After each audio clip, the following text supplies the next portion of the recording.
tokkollee nuuna jaamboo jechuudha. Amma kaleessa saafii amaan kun Photoshop irratti dalaganii viidiyoon kiyyaa miti.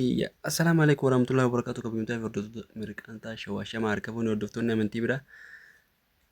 Kaleessa akkas jechaa ture jechuudha. Anaa miti namni ani waan kana keessa harka hin qabu jechuudhaan kalee falmachaa ture. Kun amma akka wabii fatii wabii kunis Toofiq Ledoo kunis warreen maal nu godhaa maal nu godhan jechaa turan jechuudha. Amma warreen akkanaa kunis tokko tokkoon qabamanii guuramuudhaa qaban.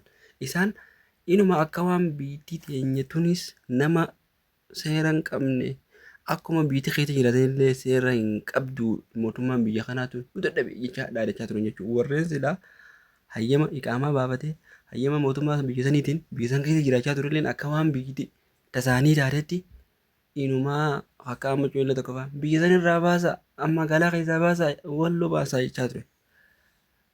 Har'aan tana kunoo guyyaa eeggatee rabbiin gaafa guyyaadhaan nama eeggataa jechuudha. Akkasii guyyaadhaan eeggatanii guyyaan dhufee fi takka takkaan guuramaa jiran goda jiranitti.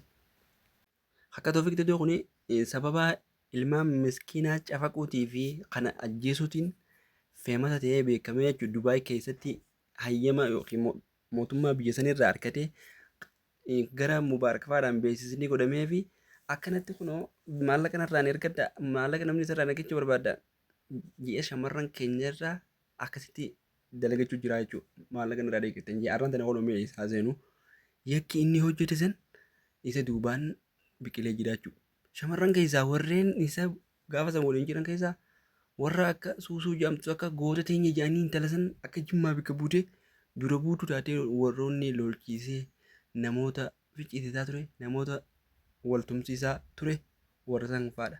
Isaan san hundinuu takka takkaan qabamuun isaanii ragaan irratti dhiyaachuuf ta'a. Viidiyooleen gaafa san waraabamte isaaniif ragaadha jechuudha.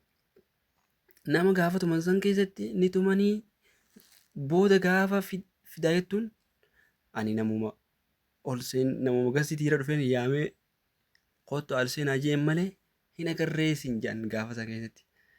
Nama kana akkanumatti abaluu mee namni maaliif biraa qabdan kottaa jedhanii yaaman. Gaafa ol seenanii gasititti hin tuman san booda namni kun bu'ee kuta eessa akka inni seenu hin beekanii jechuudha. Haala sanii namoota keenya miidhaa irraan gahaa turan. Gaafa akkas godhan san namni beekamtii ittiin barbaaduudhaaf jecha jechuudha. Beekamtii harkatanii beekamtiin isaanii san har'aan tana itti nyaatanii ittiin milkaa'anii jechuudha. Kunoo guyyaan gahe dhiigni namaa kun hangam fedhe turuu hangam fedhe taa'us numa bahaa jechuudha. Namoonni gaafa san ittiin waan kana godhanii ittiin beekamanii itti jiraachaa jiran hanguma xiqqaadha. Kaan badeetu jira jechuudha. Kaan badanii jiranii namoonni san ittiis hin beekamne. Akkasiin isin jaa kabajamtoota fi hordoftoota kiyya viidiyoon irraa qabadee dhufe kana fakkaata hanga viidiyoo biraatii walitti deemnutti nagaatti.